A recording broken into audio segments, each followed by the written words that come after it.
የደነገጡ አሉ። እንደውም እንትና ደንግጫለሁ ነው ያለው ቴዎድሮስ ጸጋዬ። እኔ ደንግጫለሁ ያላሰብኩት ነው አይነት እንዴት የዶክተር አብይን ሹመት ይቀበላል? ለምን በሙያው አይሰራም? ለምን ሌላ አማራጭ አይፈልግም ነበር የሚል አይነት ሀሳብ አንስቷል። ለአሁንም ህወሓት እሳቸው ፕሬዚዳንት እንዲሆኑ ሲያቀርባቸው ለራሱ ጥቅም ሲል እንጂ ታደሰን ወደፊት ለማምጣት ወይም ደግሞ የትግራይ ህዝብ ለመጥቀም ታስቦ አይደለም። የኢትዮጵያ ባንዲራ ወይም ሰንደቅ ዓላማ አይታይም። ሰው የትግራይ ሰንደቅ ዓላማ ብቻ ነው የሚታየው። ያ ማለት የኢትዮጵያ ምልክቶችን እዛ እያስወገዱ ነው።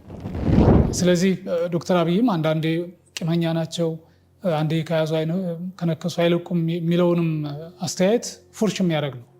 እንዳልከው አቶ ጌታቸው በመሾማቸው የትግራይ ልሂቃን በተለያየ መልኩ ሚዲያ ላይ አክሰስ ያላቸው ሰዎች ምናምን ሲቃወሙ ነው የሰማ ነው።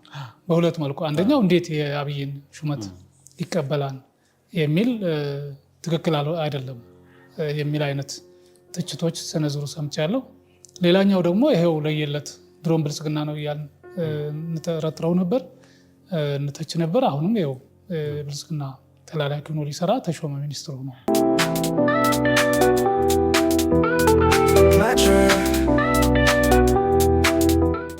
ሰላም ጤና ይስጥልን የተወዳጅ ተመልካቾቻችን እንደምን ሰንብታችኋል? የሃርመኒ መድረክ ፕሮግራማችን ጀምሯል። ከዚህ ሰዓት ጀምሮ ወደ እናንተ መድረሱን ይቀጥላል። አብራችሁ እንድትሆኑ በአክብሮት እንጋብዛለን። እዚህ አብረናችሁ እስከ ፕሮግራም ፍጻሜ ድረስ ዶክተር ሲሳይ መንግስቴ የፖለቲካ ተንታኝና እንዲሁም ደግሞ ጠበቃ፣ የህግ ባለሙያ እዚህ አብረውን ይገኛሉ። ከእሳቸው ጋር መልካም የሆነ ቆይታ እናደርጋለን። በዛሬው ቆይታችን ወቅታዊ የሆኑ ጉዳዮች እናነሳለን። በዋነኝነት ደግሞ በተለይ ደግሞ የትግራይ ክልል የሹምሽር በተመለከተ የምናነሳቸው ጉዳዮች ይኖራሉ። በተለይ ጌታቸው በተለይ በፌዴራል መንግስቱ መሾማቸውን ሰምተናል። ይህን ተከትሎ ደግሞ በትግራይ በኩል እየተነሱ ያሉ አንዳንድ ጭምጭምታዎች፣ ወሬዎች የተለያዩ እንዲሁም ደግሞ ሹመታቸውን አለመቀበል ሁኔታዎች እየሰማን ነው።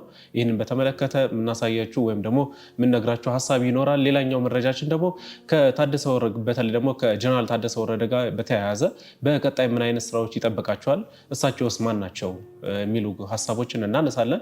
ሌላኛው ጉዳያችን እዛው በሰሜኑ ላይ ስንቆይ በተለይ ደግሞ በአማራ ክልል የሀገራዊ ምክክር ኮሚሽኑ እያደረገ ያለው ውይይትን በተመለከተ የምናነሳላቸው ሀሳብ ይኖራል። የተለያዩ አጀንዳዎች ተነስተዋል። በተለይ ደግሞ አዲስ አበባ የአማራ ነው ሲል እንግዲህ በክልሉ አጀንዳ አሰባሳቢ ኮሚቴ ያሳየውን እንግዲህ ነጸብራቅ የተለያዩ ሀሳቦች ወደ እናንተ እናደርሳለን።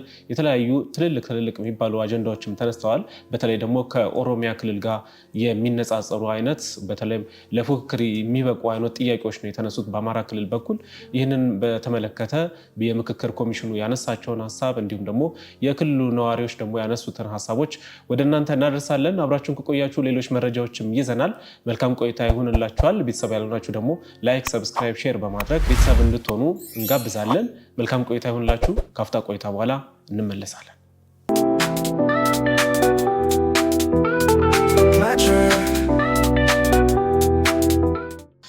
እሺ ዶክተር፣ በመግቢያ ላይ ለማንሳት የፈለግኳቸው ጉዳዮች አሉ። በዋነኝነት እንግዲህ በዛሬ ቆይታችን የትግራይን ጉዳይ ለማንሳት እንሞክራለን። የጌታቸውን ሹምሽር ጨምሮ የታደሰ ወረደም ወደ ስልጣን መምጣት እንዲሁም የህወሓት አቀባበል በአጠቃላይ ያለውን በተለይ ከትግራይ ጉዳይ ጋር ከፌዴራል መንግስቱ ጋር ጌታቸውን ወጥቶ ስለ ታደሰ ወረደ የሚያነሳቸው አንዳንድ ነጥቦችም ትንሽ አነጋጋሪ ነበሩና እንደው ምን ተሰማዎት? ከዚህ በኋላስ ምን እንጠብቅ? የሹመት ሂደት ውስጥ ምን ይመስላል? አንዳንዶች እንደውም ጠቅላይ ሚኒስትሩ ይህንን በዚህ ሹምሽር ነጥብ አስቆጥረዋል ህወሓት ላይ የሚል ትችትም ሀሳብም ያቀርባሉ እና እንደው ከዚህ አንጻር እንዴት አገኙት ዶክተር? አመሰግናለሁ አሸብር። እንዳልከው በዚህ ሳምንት ውስጥ በርካታ ነገሮችን ሰምተናል፣ አይተናል። ያን ፕሮግራም ስንሰራም የነበረን ግምት አቶ ጌታቸው ረዳ መሸኘታቸውን ታሳቢ አድርገን ጀነራል ታደሰ ወረደ የፕሬዚዳንትነቱን ቦታ ሊይዙ እንደሚችሉ ህወሓትም እሳቸውን አቅርቦ ስለነበረ የመሆን እድላቸው ሰፊ እንደሆነ አንስተን ነበረ። ከዛ በኋላ የጌታቸው ረዳ ዕጣ ፈንታስ ምን ሊሆን ይችላል የሚለውም ብዙውን የሚያሳስብ ብዙ ሰው ምን ሊሆን ይችላል የሚለውን የሚጠብቀው ነገር ነው የነበረው። በማግስቱ አቶ ጌታቸው ረዳ የምስራቅ አፍሪካ ጉዳዮች አማካሪ ሆነው የተሾሙበት፣ ጀነራል ታደሰ ወረደ ደግሞ የትግራይ ክልል ጊዜያዊ አስተዳደር ፕሬዚዳንት ሆነው መሾማቸውን ሰምተናል። እሱን ተከትሎ በጣም ብዙ ነገሮች ይባላሉ። አንደኛው በጀነራል ታደሰ ወረደ ከዚህ ሹመቱን ተቀብለው ቃል ገብተው እንደ አዲስ የፌዴራል መንግስቱ ቃል አስገብቶ አስፈርሟቸው ነው የሄዱት። እዛ ቃል እንዲገቡ የተደረገው ላይ ያው ፕሪቶሪያው ስምምነት ላይ የተጠቀሱና ሌሎችም ተጨማሪ ሀሳቦች የተካተቱበት ነው። ያ ማለት እንግዲህ የፕሪቶሪያውን ስምምነት የሚተካ አይደለም፣ እሱን የሚያጠናክር አይነት ቃል ኪዳን ነው የፈረሙት። ብዙዎቹ ያን ቃል ኪዳን ሲፈርሙ ሹመቱን ሲቀበሉ የሚያሳየው ስነስርዓት ላይ ህወሓት አልተወከለም። እንግዲህ የፕሪቶሪያው ስምምነት የሁለትዮሽ ስምምነት ነው፣ በህወሓትና በፌዴራል መንግስት መካከል የተደረገ ስምምነት ሆኖ እያለ የትግራይ ክልልም በዋነኛነት ገዢ ፓርቲ ማለት ይቻላል ህወሓት ሆኖ ሳለ ኢቨን የሌተናል ጀነራል ታደሰ ወረደንም ፕሬዚዳንት እንዲሆን በምክረ ሀሳብ መልክ ያቀረበው ህወሓት ሆኖ ሳለ በዛ ስነስርዓት ላይ ግን አልተጋበዘም ወይም አልተገኘም። እሱ ብቻ ሳይሆን አንዳቸውም ተናጋሪዎች ስለ ህወሓት ምንም ያነሱት ነገር አልነበረም። ጌታቸው ረዳን ጨምሮ ጀነራል ታደሰ ወረደም ጭምር መልእክት ሲያስተላልፉ ስለ ህወሓት ምንም ያሉት ነገር አልነበረም። ይህም ሆኖ ወደ መቀሌ ሲሄዱ ያው ህወሓት በጽህፈት ቤቱ ደማቅ አቀባበል አድርጎላቸዋል። ያ ምን ያህል አስፈላጊ ነበር? ጀነራል ታደሰ ስለምን ያን ተቀብለው ሄዱ የሚል ጥያቄ ልታነሳ ትችላለህ። እንደምታውቀው ጀነራል ታደሰ ቀደም ሲል በነበረው የ17 ዓመቱ የትጥቅ ትግል የህወሓት ታጋይ ሆኖ ነው የነበረው። ከዛም በኋላ ያው ከህወሓት ጋር ያላቸው ግንኙነት ብዙ የተቋረጠ እንዳልሆነ መመልከት ትችላለህ። አሁንም ህወሓት እሳቸው ፕሬዚዳንት እንዲሆኑ ሲያቀርባቸው ለራሱ ጥቅም ሲል እንጂ ታደሰን ወደፊት ለማምጣት ወይም ደግሞ የትግራይ ህዝብ ለመጥቀም ታስቦ አይደለም። የህወሓትና የታደሰ ወረደ ግንኙነት በጣም ጠንካራ መሆኑን የተመለከትንበት አቀባበል ተደርጎ ነው የሚወሰደው። አቀባበሉ ዝም ብሎ አልነበረም፣ መልእክትም ነበረው። እንግዲህ ህወሓት የሚፈልገውን እንዲያስፈጽም እዛ ላይ ጫና ለማሳደር እንደሆነ ማየት ይቻላል። ከዛ ባሻገር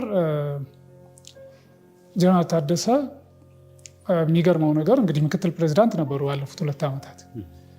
የነበረው ጊዜያዊ አስተዳደር አካል ናቸው። እንዲሁ ዝም ብሎ በቀላሉ የምታይ አይደለም። የጸጥታ ኃይሉን የሚያዙ እና የሚመሩ ነው የነበሩት።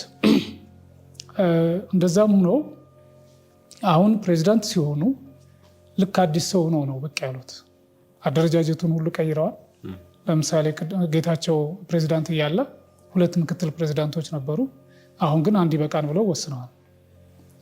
ሁለተኛ እነዚህ የጸጥታ አካላት ተጠሪነት ለምክትሉ ነው የነበሩት፣ እሳቸው ስለነበሩ ምክትል። አሁን ግን በቀጥታ ለፕሬዚዳንቱ ለራሳቸው እንዲሆን ያደረጉበት ሁኔታ አለ። ሌላው ምክትሎች ብዙ ነበሩ። 2 ፎርማል ተብለው የሚጠቀሱ ይሁኑ እንጂ በምክትል ፕሬዚዳንት ደረጃ የዚህኛው ሴክሬታሪያት የዛኛው ሴክሬታሪያት ምናምን እየተባለ ብዙ ሰው በስራቸው ነበረ።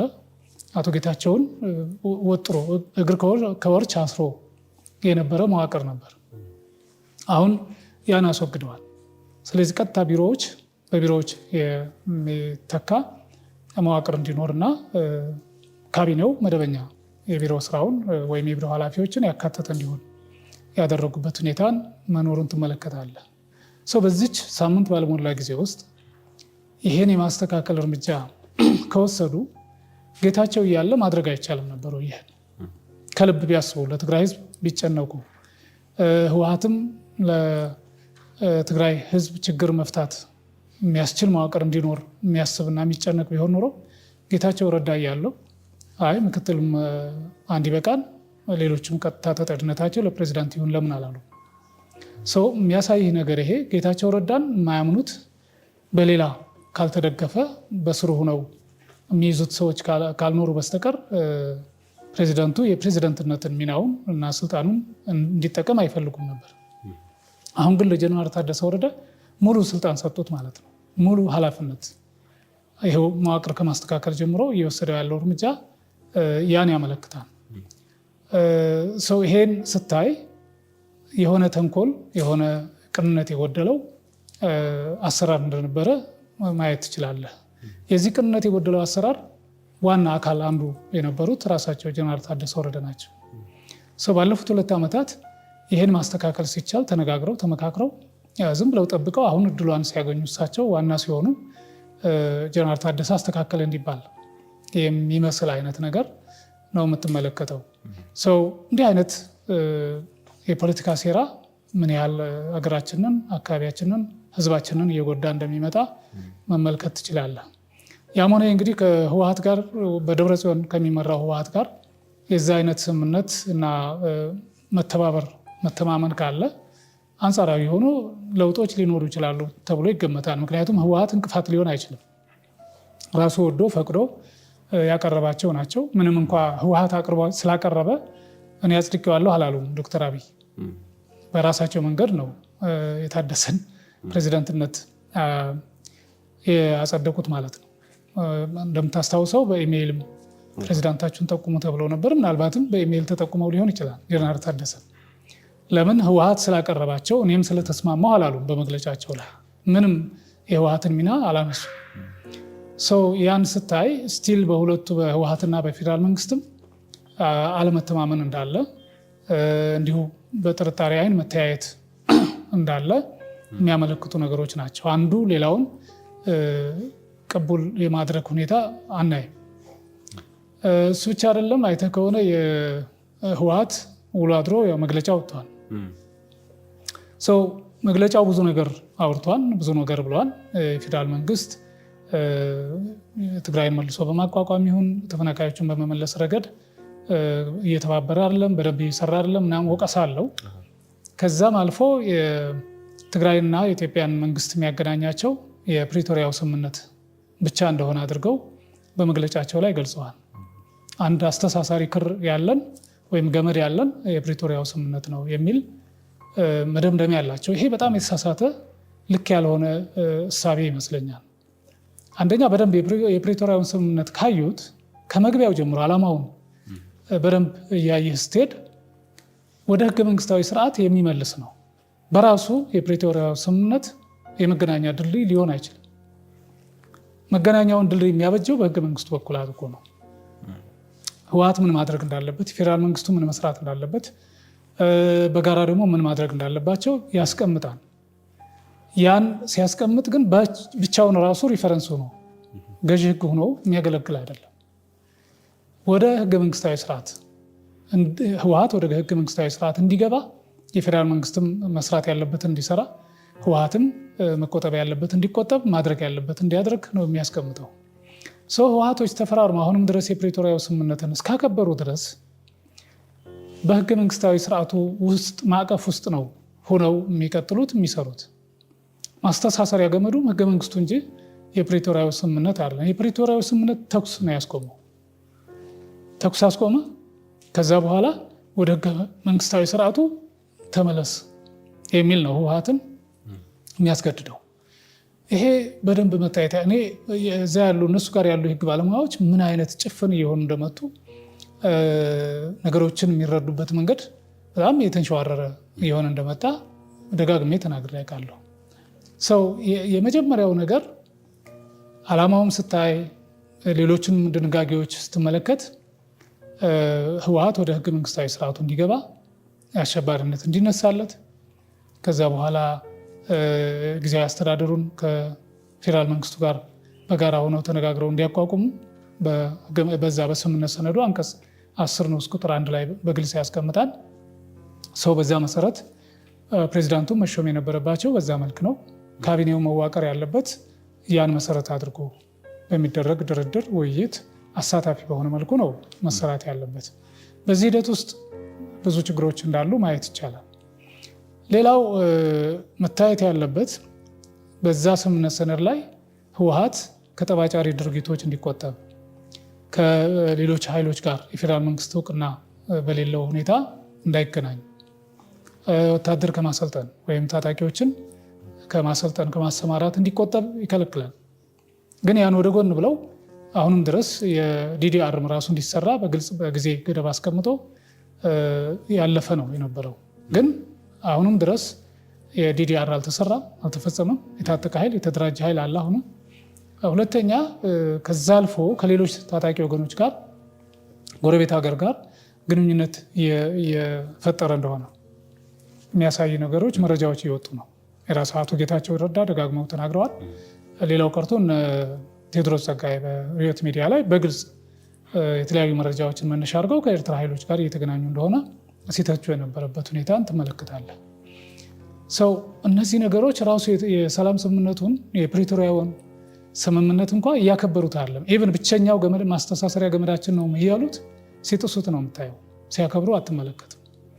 ከዛ አልፎ የዛ ስምምነት ሰነድ አንቀጽ 10 ንዑስ ቁጥር 4 ላይ የአከራካሪ የሆኑ ቦታዎች በእንግሊዝኛው ኮንቴስትድ ኤሪያስ should be resolved by the constitutional principles ነው የሚለው እና ለዛም ኮሚትድ ነን ብለው ነው we are committed to resolve contested areas ብለው ነው የፈረሙት። ነገር ግን አሁንም ድረስ ያን ይክዳሉ። ለምን ኮንቴስትድ ኤሪያ ተባለ? በሌላው ህገ መንግስታዊ ስርዓት ከተመለሰ የትግራይም ክልል ሙሉ ግዛት ሉዓላዊ ግዛቱንም ታሳቢ አድርጎ ነው መመለስ ያለበት ብለው ይከራከራሉ። እንደዛ ከሆነ አንቀጽ 10 ንዑስ ቁጥር 4 እዛ መግባት ምን አስፈለገ? አሁን እነሱ የሚተረጉሙበት መንገድ ራሱ በጣም የተጣመመ ነው። ሰው ዋና መሰረቱ ነው ያገለገለው እኮ ያ ሌላው ድንጋጌ ስለማይፈታው አንዳንዶቹ የኮንስቲቱሽናል ኦርደር መመለስ አለበት ሲባል ልክ የትግራይ ሉዓላዊ ግዛትም ስታተስ ኮ አንቴ የሌለ እዛ ስምምነት ውስጥ አንዱን ቦታ ላይ የለም። አንደኛው አንቀጽ ላይ ስታተስ ኮ አንቴ የሚል ወደ ነበረበት ሁኔታ ይመለስ የሚል ድንጋጌ የለም። ወደ ነበረበት ሁኔታ ይመለስ የሚለው የፌዴራል መንግስቱን ተቋማት ነው። ለምሳሌ ትግራይ ውስጥ መከላከያ መመለስ እንዳለበት፣ ፌዴራል ፖሊስ በትግራይ ውስጥ እንዲንቀሳቀስ፣ ሌሎች የፌዴራል መንግስት ተቋማት ወደ ትግራይ ገብተው ስራቸውን እንዲሰሩ የሚያደርግ የትግራይ ክልል መንግስትም ከፌዴራል መንግስቱ ጋር ተባብሮ እንዲሰራ የሚያደርግ አይነት ድንጋጌዎች ናቸው ያሉት እንጂ በሉዓላዊ እነዚህ አከራካሪ የሆኑ ቦታዎች ወደ ትግራይ የሚመለሱ ከነበረማ ለምን ያ ድንጋጌ ይገባል? መጀመሪያው ነው አያስፈልግም እኮ። የህዝብ ጥያቄ ካለ እነሱ ጋር ከተመለሱ በኋላ ጥያቄያችሁን አቅርቡ ሊባል ይችላል። ነገር ግን ዋንስ የቀረበ ጥያቄ አለ፣ ከክልሉ አልፏል፣ ወደ ፌዴራል መንግስት መጥቷል፣ ደጋግመን ገልጸናል እዚህ በፊት። ወደ ፌዴሬሽን ምክር ቤት የቀረበ ጉዳይ ስለሆነ አሁን ወደ ትግራይ ተመልሰው እንደ አዲስ የሚጠየቅበት ሁኔታ አልፏል። እሱን እድሉን ራሳቸው አጥተውታል እንጂ በራሳቸው እያሉ ጥያቄው ሲቀርብ ያስተናግዱት ኖሮ ይሄኛው አንቀጽ 10 ንዑስ ቁጥር 4ን ባላስፈለገ ነበር። ያን ያጡትን እድል ትላንት አሁን መልሰው ለማጓተትና ጊዜ ለመግዛት እንዲጠቀሙበት መደረግ የለበትም። ሁለተኛ አሁንም ሀገረ ትግራይ አይነት ሳቢ ነው ያላቸው በተለያየ መልኩ ሲገለጽ ማለት ነው የምናየው። የኢትዮጵያና የትግራይ ግንኙነት አይነት፣ የኢትዮጵያ መንግስትና የትግራይ ግንኙነት አይነት ብለው ነው ሲገልጹ የምትሰማው።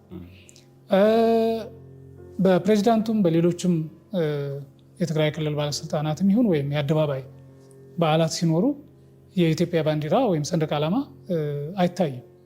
የትግራይ ሰንደቅ ዓላማ ብቻ ነው የሚታየ። ያ ማለት የኢትዮጵያ ምልክቶችን እዛ እያስወገዱ ነው። የራሳቸውን የትግራይን ምልክቶች ብቻ ነው የሚያቀርቡት። የኢትዮጵያ ህዝብ መዝሙር አይዘመርም ማለት ነው ትግራይ ክልል ውስጥ። የትግራይ ክልል ያውም የትግል ወቅት መዝሙር ነው የሚዘመረው።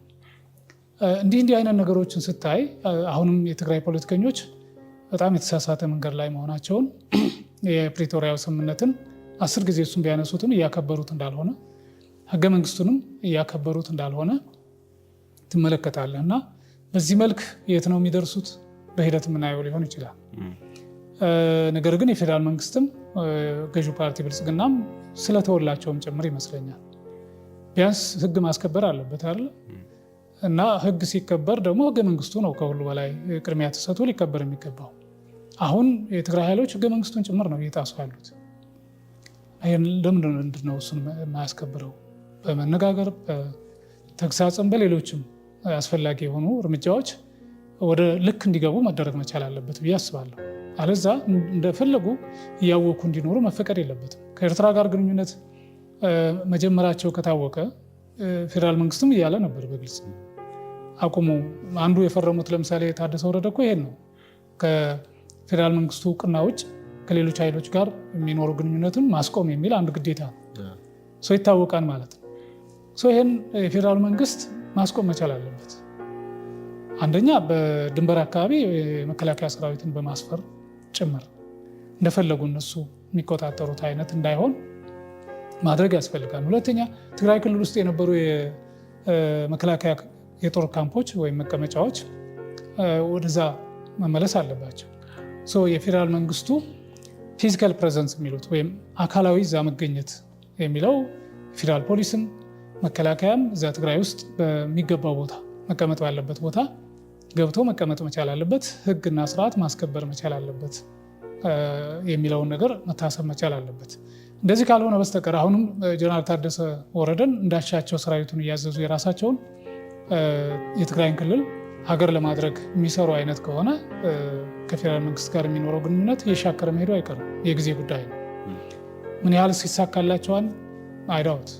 ምክንያቱም ባለፉት 2 ዓመታት ምክትል ሆነው የሰሩ ሰው ምንም ለውጥ ያላመጡ ሰው እንደውም የችግሩ አንዱ አባባሽ የነበሩ ሰው ናቸው።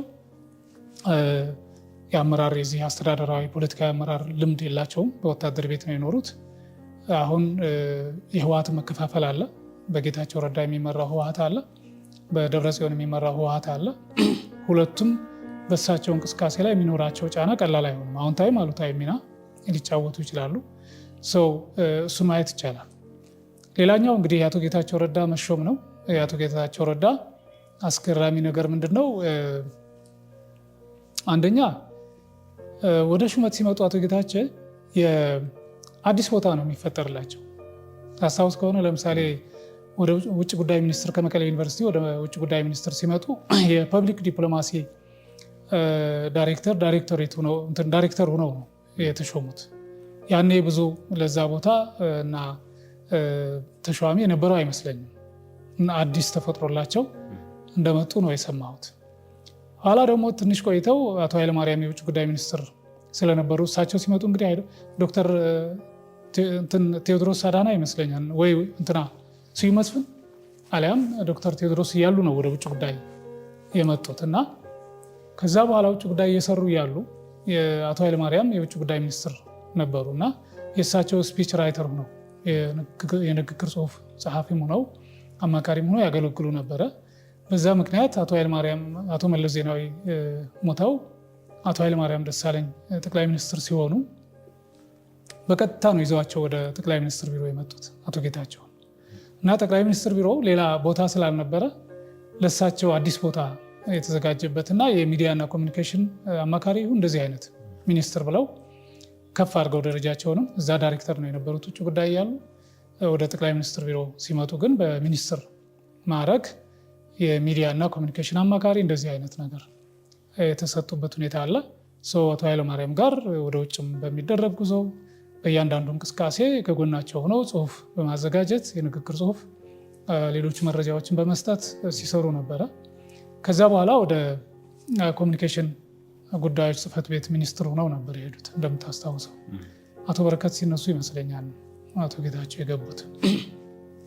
እንግዲህ ያ ሁሉ ሆኖ አሁን ደግሞ በጦርነት ብዙ ነገር አልፎ ወደ ትግራይ ሄደው አሁን ሲመጡ ወደ ጠቅላይ ሚኒስትር ቢሮ እኔ አማካሪ ሆነው እንደሚሾሙ ገምት ነበር። አዲስ አይደለም ለእኔ። ግን አሁን የተባለው ቦታ እንደዚህ ስፔሲፊክ ሆኖ ለዚህ አካባቢ አማካሪ ይሆናሉ የሚል ሀሳቤ አልነበረኝም። ዝም ብሎ የተለያየ ስያሜዎች ስላሉ እዛ ውስጥ እንደዛ አይነት አማካሪ ሊያደርጓቸው እንደሚችሉ እገምት ነበር። ነገር ግን የምስራቅ አፍሪካ ጉዳዮች አማካሪ ሚኒስትር ሆነው ለጠቅላይ ሚኒስትሩ ሊያግዙ ከጠቅላይ ሚኒስትሩ ጋር አብረው እንዲሰሩ የሚያደርግ እድል ነው የተፈጠረው። እንግዲህ ባለፉት 3-4 ዓመታት በዶክተር አብይ እና በጌታቸው መካከል የነበረው ነቆራ ነው ግንኙነታቸው። ያው በተለይ በአቶ ጌታቸው ዶክተር አብይን እንዴት ያብጠለጥሏቸው እንደነበረ በተለይ በጦርነቱ ወቅት እንደ ጌታቸው ያሳጣቸው ሰው ያለ አይመስለኝም። ዶክተር አብይ ምናልባትም ኢትዮ ፎረም በዚያ ደረጃ ሊስተካከል የሚችል የማሳጣት ስራ እንደሚሰራ ቃለሁ። የአቶ ጌታቸው ግን በጣም የሚገርም ነው የነበረው የሚገልጹበት መንገድ በተለያየ መልኩና ከትምህርት ዝግጅታቸው ጀምሮ አገር ለመምራት የሚያስችል ብቃት የላቸውም ወዘተ እያለ በጣም በሚያንቋሽሽ መልኩ ሁሉ ይገልጹ እንደነበረ ይታወቃል። ያን ሁሉ አልፈው ያን ሁሉ ችለው ባለፉት 2 ዓመታት ደግሞ አብረው ለመስራት የነበራቸውን ቁርጠኝነት በተለይ ለሰላም የዶክተር አብይንም አዎንታዊ ሚና አጉልተው እንደገና ማንሳት የጀመሩበት ወቅት ነበረ። በዚህ ምክንያት እንደውም የትግራይ አክራሪ ልሂቃን ይተቿቸው ነበረ። ዞሮ ዞሮ ፖለቲካ ማለት ምን ማለት እንደሆነ ከዚህ ትረዳለህ። አንድ ወቅት ትታኮሳለህ፣ ትዋጋለህ፣ ትገዳደላለህ። የሆነ ጊዜ ደግሞ ወደ ሰላም ትመለስና ምን እንዳልነበረ አብረህ እየጨፈርክ እየደነስክ እየተሸላለምክ መስራት የሚቻል መሆኑን፣ በዚህ መሀል ግን የሚጎዳው ህዝብ ሀገር መሆኑን በህይወት የተረፉ ፖለቲከኞች ግን ያው ወደ ቀደመ ግንኙነታቸው እንደሚመጡ የሚያሳይ ነገር አለው። ስለዚህ ዶክተር አብይም አንዳንዴ ቂመኛ ናቸው፣ አንዴ ከያዙ ከነከሱ አይለቁም የሚለውንም አስተያየት ፉርሽ የሚያደርግ ነው።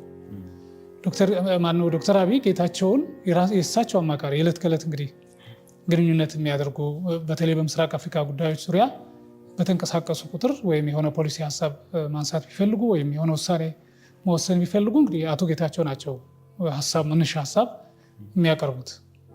በዛ ለመመካከር በዛ አብሮ ለመስራት ቁርጠኛ አቋም ይዘው መሾማቸው በጣም የሚገርም ነው። ምልህ ያን ቂም፣ ጥላቻ ወይም አለመግባባት የሚያስወግድ እና ወደ መልካም ግንኙነት የሚያሻግር እንደሆነ ማየት ይቻላል። ምናልባትም አቶ ጌታቸው አንድ ጥሩ እድል ያገኙ ይመስለኛል። የበደሉትን ሀገር እና ህዝብ የሚክሱበት፣ በተለይ የምስራቅ አፍሪካ እንደምታውቀው አሁን ባለው ሁኔታ የባህር በር ጥያቄ ገፍቶ እየተነሳ ነው። ከእሱ ጋር የተያያዙ ፖሊሲዎች፣ ከእሱ ጋር የተያያዙ ህጎች እንዴት ይታዩ፣ ዓለም አቀፍ ህጎችን የማየት የሀገር ውስጥ የባህር ህጎች አሉ፣ እነሱን የመፈተሽ ከእሱ ጋር ተያይዞ የመፍትሄ ሀሳብ ይዞ የመቅረብ የአቶ ጌታቸው ሚና ይሆናል። አቶ ጌታቸው ደግሞ የህግ ባለሙያ የህግ መምህር የነበሩ ሰው ናቸው፣ አንባቢ ናቸው። ስለዚህ በዚህ ዙሪያ ያለውን በባህርና ከወደብ አጠቃቀም ጋር ተያይዞ ለኢትዮጵያ ሊጠቅም የሚችለው ነገር ምንድን ነው? ከሌሎች ጎረቤት ሀገሮች ጋር ሳንጋጭ ከዓለም አቀፉ ማህበረሰብም ጋር ችግር ሳይፈጠር በስሙዝ በሆነ ሰላማዊ በሆነ መንገድ፣ ህጋዊ በሆነ መንገድ፣ ዲፕሎማሲያዊና ፖለቲካዊ በሆነ መንገድ ችግሩን ለመፍታትና ኢትዮጵያ ተጠቃሚ የምትሆንበት ሁኔታ ሀሳብ በማቅረብ ረገድ የአቶ ጌታቸው ሚና እዚህ ላይ ጎላ ብሎ መምጣቱ አይቀርም። በዚህ ረገድ ዶክተር አብይም የተሻለ ተጠቃሚ ይሆናሉ ካሰሯቸው ማለት ይቻላል። አቶ ጌታቸውም የተሻለ ስራ የመስራት እና ቅርስና ውርስ ሌጋሲ ትተው የማለፍ እድል ይገጥማቸዋል ብዬ አስባለሁ። ከሱም ያለፈ ነው ግን የምስራቅ አፍሪካ ጉዳይ ያው እንደምታውቀው ያልተረጋጋ አካባቢ ነው ምስራቅ አፍሪካ ወይም ቮላታይል ሪጅን የሚባለው በእንግሊዝኛ። የኤርትራ፣ ጅቡቲ፣ ሶማሊያ አካባቢ ያሉበት ነው። ከዛም አልፎ ግን በጣም በርካታ ምስራቅ አፍሪካ ሲባል በርካታ ሀገራት ናቸው ያሉት። ምናልባትም በአዲሱ አደረጃጀት እስከ 18 የሚደርሱ ሀገራት የምስራቅ አፍሪካ አካላት ናቸው። ብዙ ሰው ምስራቅ አፍሪካ ሲባል እዚህ አካባቢ ያሉ የተወሰኑ ሀገሮችን ብቻ ሊያስብ ይችላል። የተወሰኑት እዚህ ዙሪያ ያሉት አፍሪካ ቀንድ የሚባሉት ናቸው። ምስራቅ አፍሪካ እንግዲህ ኬንያን ይጨምራል፣ ዩጋንዳን፣ ታንዛኒያን፣ ሩዋንዳን፣ ቡሩንዲን፣ አሁን ላይ ደግሞ ማላዊን፣ ሞዛምቢክ፣ ዚምባብዌ፣ ዛምቢያ፣ ናሚቢያ እና የመሳሰሉ ሞሪሸስ፣ ማዳጋስካር እዛ ያሉ ደሴቶች ጭምር የምስራቅ አፍሪካ አካል እንደሆኑ ነው እንትን ላይ ለማየት የሞከርኩት። በትንሹ ወደ 15 እስከ 18 የሚደርሱ ሀገራት የምስራቅ አፍሪካ አካል ናቸው ሲባል ከሞላ ጎደል የአፍሪካ እንግዲህ 54 ሀገራት ናቸው። ከዛ ውስጥ ኦልሞስት ወደ ግማሽ ሊቀርቡ ምንም ያልቀረው አካባቢ በጣም ደግሞ ወሳኝ የሆነ አካባቢ የሚያካትት ነው።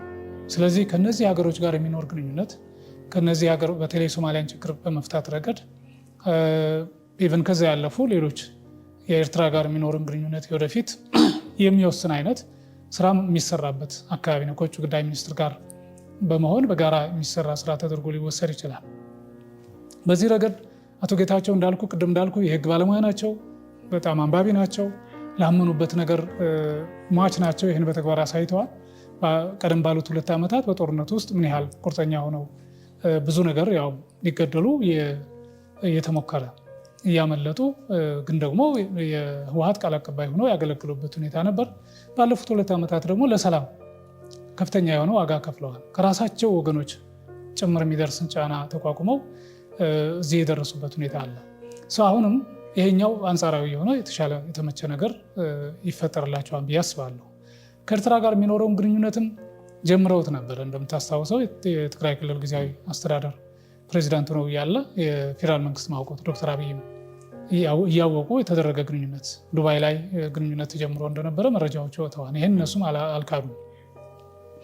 ያን የነበረ ግንኙነት ያን እድል ተጠቅመው አሁንም ከኤርትራውያን ጋር ሰላም ለመፍጠር የሚደረገውን ጥረት ስራ ሊሰሩ ይችላሉ ብዬ አስባለሁ።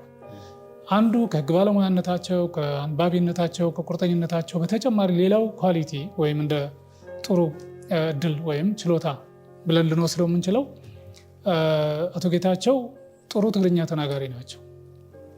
ትግርኛ ደግሞ የኤርትራውያን የስራ እና የብሔራዊ ቋንቋቸው ነው። ስለዚህ ከኤርትራውያን ጋር የሚያደርጉት ግንኙነት በሌላ በሶስተኛ ወገን ቋንቋ አይደለም፣ በራሳቸው ቋንቋ ነው። በራስ ቋንቋ ስትግባባና ስትነጋገርና በሌላ ቋንቋ ስትነጋገር እኩል አይመጣም። አሁን በእንግሊዝኛ ከሚያደርጉት ግንኙነቱን በትግርኛ ሲያደርጉት ይቀላቸዋል። እንትን አለው ከልብ ወደ ውስጥ ለመቀራረብ እድል ይሰጥሃል። ሁለተኛ ጊዜ ሰጥተው እንዲያወሩበት በደንብ እንትን ያደርጋል። አንድ ምሳሌ ልጥቀስ እዚህ ላይ አምባሳደር መሐመድ ድሪር ወደ 8 የሚሆኑ ቋንቋዎችን ይችላሉ እና ቋንቋ ላይ በጣም ጎበዝ ናቸው። ለማወቅ ጥረት ያደርጋሉ እና ምን ተጠቀሙ ይህን ሁሉ ቋንቋ አውቀው ተብለው ሲጠየቁ ምንድነው ያሉት?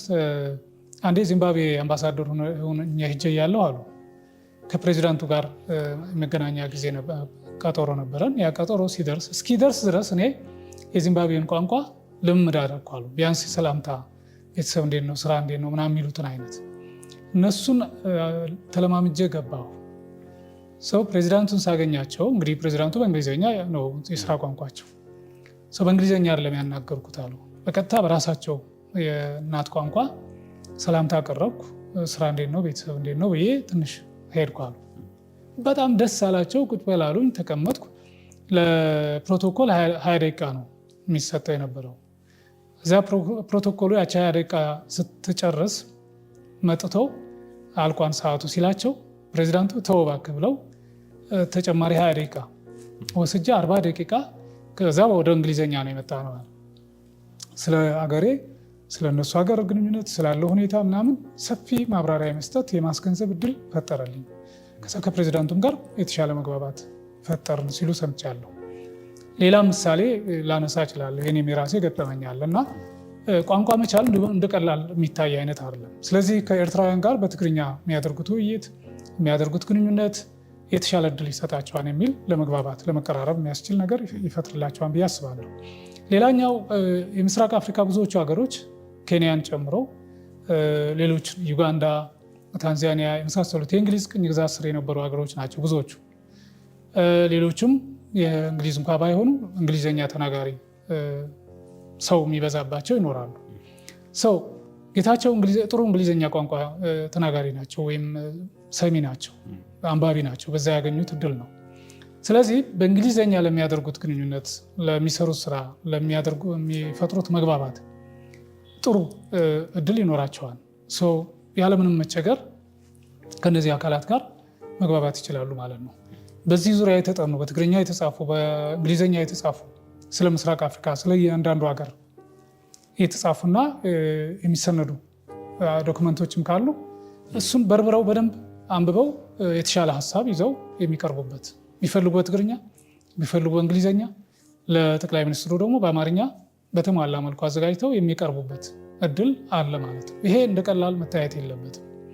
ስለዚህ በዛ ደረጃ እንደው በደንብ አስበውበት እድሉን በደንብ ተጠቅመው ሌሎች ባለሙያዎችንም አካተው ለስራ ካሉ ትልቅ ስራ መስራት የሚያስችል ኃላፊነት ነው ብዬ ነው ማስበው። ዶክተር አብይም እንደው ይሄን አስበው እንዲህ አይነት ቦታ ወይም ፖዚሽን መፍጠራቸው በራሱ ጥሩ ነገር ነው ብዬ ነው ማስበው። በተለይ ባህር በሩን የወደብ ጉዳይን አስመልክቶ ወቅታዊና አንገብጋቢ ጉዳይ ነው። የሰላም ጉዳይ በሶማሊያ ዙሪያ የሚኖረው የሰላም ሁኔታ ትልቅ ትኩረት የሚሻ ጉዳይ ነው። ተጨማሪ ሌሎች ድርድሮችና ልዩ መልእክተኛም የሆኑ ሊሰሩ የሚችሉበት እድል ስላለ ያን አጋጣሚ የሚሰጥ ስለሆነ እኔ በዚህ መልክ ነው የማየው። መልካም ዶክተር፣ ያው ምናልባት ከአቶ ጌታቸው ጋር በተያያዘ ያው በቀጣይ የምናነሳቸው ሀሳቦች ሊኖሩን ይችላሉ። ያው በትግራይ በኩል በተለይ ህወሓት ያው ራሱ ተጠቅሞባቸው ብዙ ዋጋ የከፈሉበትም ፓርቲ እንደሆነ ይታወቃልና የህወሓት መጨረሻ እንግዲህ እንደዚህ ነው። ያው ህዝቡም የተለያዩ በተለይ ደግሞ በሱ በኩል አንዳንድ ትችቶችን ምናልባት ፌዴራል መንግስቱ ጋር መስራታቸውን ትችቶችን ሲያቀርቡም እየሰማን ያለ ነው። በቀጣይ ምናልባት ሌሎች እሳቸውም ሀሳብ ይሰጡበታል በሰፋ ባለ መንገድ ብለን ተስፋ እናደርጋለን። ነገር ግን ያው መልካም የስራ ጊዜ እንዲሆንላቸው እንመኛለን። በቀጣይ ግን ስለሳቸው ምናልባት አንዳንድ የሚነሱ ሀሳቦች ይኖራሉ። በተለይ እሳቸውም ያነሱ ታደሰ ወረደን አለማንሳታቸው ሲቆጩም ሰምተናል እና መሬት ላይ ምን ይመጣል? በተለይ ደግሞ ከጀነራል ታደሰ የምንጠብቀው ብዙ ነገር ይኖራል። የህወሓትን ምላሽ ግብረ መልስ፣ የህዝቡን መልስ ደግሞ በቀጣይ ቀናቶች በቀጣይ ወራቶች የምናያቸው ነው። ምርጫም እንግዲህ በቀጣይ ዓመት እየመጣ እንደሆነ ይታወቃልና ብዙ ነገሮች የሚነካኩበት ብዙ ነገሮች ደግሞ የሚፈጠሩበት ጊዜም ሊሆን ይችላል። የጌታቸውንም እንግዲህ ቀጣይ የስራ ሂደትንም በተመለከተ እንግዲህ ጠቅላይ ሚኒስትሩ ምን ያክል ቢያምኗቸው እንደሆነ እንግዲህ የሚታይ ነገር ነው። ከዚህ በፊት የነበረውም እርስዎን ለማንሳት የፈለጓቸው ነጥቦች አሉ። በተለይ ደግሞ በጦርነቱ ጊዜ ጠንክረው ገፍተው እንደገቡን ለሰላሙ ደግሞ ያደረጉትን ተጋድሎም ጠቅላይ ሚኒስትሩ ሲያደንቁ ነበር እና እንግዲህ በቀጣይ የምናየው ይሆናል። ምናልባት ወደ ሌላው ከማለፋችን በፊት እንዳልከው አቶ ጌታቸው በመሾማቸው የትግራይ ልሂቃን በተለያየ መልኩ ሚዲያ ላይ አክሰስ ያላቸው ሰዎች ምናምን ሲቃወሙ ነው የሰማነው። በሁለት መልኩ፣ አንደኛው እንዴት የአብይን ሹመት ይቀበላል የሚል ትክክል አይደለም የሚል አይነት ትችቶች ሰነዝሩ ሰምቻለሁ። ሌላኛው ደግሞ ይሄው ለየለት ድሮን ብልጽግና ነው እያልን እንጠረጥረው ነበር፣ እንተች ነበር። አሁንም ይኸው ብልጽግና ተላላኪ ሆኖ ሊሰራ ተሾመ ሚኒስትሩ ነው ሰው ባንዳ ነው የሚል ትችት፣ ይሄ የዶክተር ደብረጽዮን ህወሓት ደጋፊዎችና አባላት የሚያስወሩት ወሬ እንደሆነ ታዝበናል። በነገራችን ላይ ገና ጌታቸው ረዳ ፕሬዚዳንት ሆኖ ሲሾም ብዙ የትግራይ ልሂቃን ተቃውሞ አንስተው ነበር። በተለይ ማህበረሰብ አንቂዎች፣ አንዳንድ የህወሓት አክራሪ አባላትና ካድሬዎች እንዴት እሱ እኮ ትግራይ አይደለም አማራ ነው አይነት ወሎዬ ነው፣ ስለዚህ እንዴት እሱ ትግራይ ሊመራ ይችላል የሚል ቁጭት እልህ ነበረ እና አንድ ሰሞን ጫጫታ እንትን ብለው በኋላ ተው ተባሉ።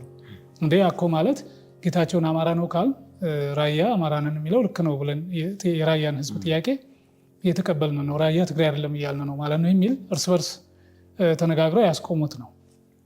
ሰው ከመጀመሪያው ጀምሮ በደንብ ከልብ የተቀበሉት አልነበረም።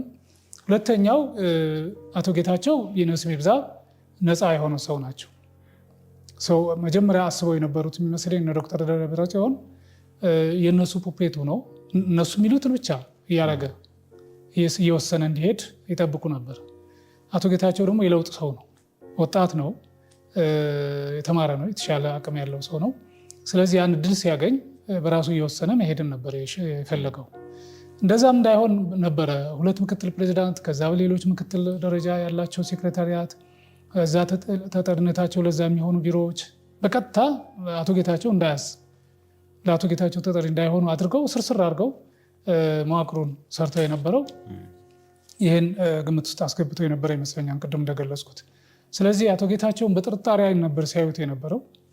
በፊት ጀግናችን እንዳላሉት በጦርነቱ ጊዜ የቁርጥ ቀን ሰው ብለው እንዳልጠሩት፣ አሁን ላይ ደግሞ ባንዳ ከሃዲ ብለው ከዛ ትግሬነቱንም እየተጠራጠሩ እሱ እኮ ድሮም የሚል ነገር እያነሱ የሄዱበት ሁኔታ አለና እንዲህ አይነት ትዝብቶች አሉ። ገና ከዚህ በላይ እንዳልከው ብዙ ነገር ሊባል ይችላል። በመሾሙ ግን በጠቅላይ ሚኒስትሩ በመሾሙና ጠቅላይ ሚኒስትሩ ጋር አብሮ እንደሚሰራ እርግጠኛ ሲሆን የደነገጡ አሉ። እንደውም እንትና ደንግጫለሁ ነው ያለው ቴዎድሮስ ካሳሁን ጸጋዬ። እኔ ደንግጫለሁ ያላሰብኩት ነው አይነት እንዴት የዶክተር አብይን ሹመት ይቀበላል? ለምን በሙያው አይሰራም? ለምን ሌላ አማራጭ አይፈልግም ነበር የሚል አይነት ሀሳብ አንስቷል። ለምንድን ነው ይህን ሹመት የማይቀበለው? አብሮ እየሰራ አይደል እንዴ? የግድ ትግራይ ላይ ሆኖ ነው መስራት ያለበት? ወደ ሰላም ስምምነት ከተመጣ ወደ ህገ መንግስታዊ ስርዓቱ ትግራይን የሚያካትት አይነት ሆኖ እንዲሰራ ከተፈለገ ለምንድን ነው ጌታቸው ሲሾም ይሄን ያህል የጨነቃቸው ያን ያህል የገረማቸው? እነዛኞቹስ ያው መጀመሪያውም ይጠሉት ነበር፣ አይወዱትም ነበር። አሁን የተሻለ ነገር ሆኖ ሲያዩት ዝም ብሎ ይወድቃን ይጥለው ይሆናን ብለውም አስበው የነበረ ይመስለኛል። እና ሳይሾም ቀረ ሜዳ ላይ ወደቀ ቢባል የሚደሰቱ አይነት ነው የሚመስሉኝ እነዚህ የደብረጽዮን ደጋፊዎች እና የደብረጽዮን ሰዎች። በጣም የሚያሳዝን የሚያሳፍርም እንደው ምልህ አገር እኮ ሲመሩ ነበር አይደል እነዚህ ሰዎች። እነዚህ ነበሩ ሲመሩን የነበሩት እነዚህ ነበሩ እንግዲህ ትግራይንም ሲመሩ የነበሩት የሚል ጥያቄ የበለጠ እንድታነሳ የሚያደርግ አይነት ነገር ነው ማየት የሚቻለው። ሌላው እንግዲህ ሰሞኑን እንደውም አንድ የትግራይ ሽግግር ወቅት ባለስልጣን የነበረ ሰው ከአንድ አፍታ ሚዲያ ጋር ነው ምናምን እንደዚሁ ቃለመጠይቅ አድርጎ ነበር እና የነ ደብረጽዮንን ጉድ በብዙ መልኩ ነበር ያጋለጠው። በተለይ ከሻዕቢያ ጋር የነበራቸውን ግንኙነት ከ2015 ግንቦት ጀምሮ ሲያጠናክሩ የነበሩ መሆኑና 2016 ግንቦት ላይ ደግሞ ፎርማል አድርገው በተደራጀ መልኩ ግንኙነት ፈጥረው እየሄዱበት እንደሆነ ያስቀመጠበት ሁኔታን ማየት ይቻላል። እንግዲህ እንዲህ አይነቱ ነገር ያው እዛ የነበረ ሰው የበለጠ ውስጣቸውን የሚያውቃቸው ናቸው እና ብዙ የሚያስብል ነገር ይኖራል። እንዳልከው በቀጣዮቹ ፕሮግራሞቻችንም አዳዲስ ነገሮችን ጨምረን ልንመጣበት እንችላለን። ወደ ቀጣዩ ፕሮግራም ማለት እንችላለን። መልካም ዶክተር እንመለስበታለን።